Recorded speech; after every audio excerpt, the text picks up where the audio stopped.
Hi നമസ്കാരം, ഞാൻ ഔഷാദ് ഇബ്രാഹിം.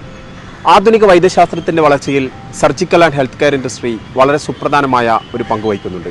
ആതുര സേവന രംഗത്ത് പ്രവർത്തിക്കുന്നവരുടെയും രോഗികളായി എത്തുന്നവരുടെയും സുരക്ഷ ഒരുപോലെ ഉറപ്പാക്കുകയും ഫലപ്രദമായ രോഗനിർണയം നടത്തി മെച്ചപ്പെട്ട ചികിത്സ ലഭ്യമാക്കുന്നതിന് അവരെ സഹായിക്കുകയും ഗുണനിലവാരമുള്ള സർജിക്കൽ ഉൽപ്പന്നങ്ങളിലൂടെ ചികിത്സയിലും ചികിത്സയ്ക്ക് ശേഷവും രോഗമുക്തിയും രോഗശുശ്രൂഷയും പെട്ടെന്ന് സാധ്യമാക്കുകയും ചെയ്യുക തുടങ്ങി ആരോഗ്യ സംരക്ഷണ മേഖലയിൽ surgical and health care industry ഒഴിച്ചുകൂടാനാവാത്ത ഒരു സാന്നിധ്യമാണ്. സ്കാൽപ്പൽ, ഫോസെപ്സ് തുടങ്ങിയ അടിസ്ഥാന സർജിക്കൽ ഉൽപ്പന്നങ്ങൾ മുതൽ മിനിമലി ഇൻവേസീവ് ടൂളുകളും റോബോട്ടിക് സർജിക്കൽ സിസ്റ്റവും ഉൾപ്പെടെയുള്ള അത്യാധുനിക സാങ്കേതിക വിദ്യകൾ വരെ ഈ സർജിക്കൽ സ്പെക്ട്രത്തിനകത്ത് ഉൾക്കൊള്ളുന്നുണ്ട്. ഒരു OT റൂമിനപ്പുറത്തേക്ക് പോകുന്നതാണ് മെഡിക്കൽ എക്യുപ്മെന്റുകളുടെ നീണ്ട നിര. ഡയഗ്നോസ്റ്റിക് ഉപകരണങ്ങൾ, personal protective equipments, wound care supplies തുടങ്ങി MRI മെഷീൻസും കമ്പ്യൂട്ടർ ടോമോഗ്രാഫി എക്യുപ്മെന്റ്സുകൾ വരെ അതിൽ ഉൾക്കൊള്ളുന്നു. സ്റ്റെറിലിറ്റി, യൂസർ ഫ്രണ്ട്ലിനെസ് എന്നിവയിൽ ഊന്നൽ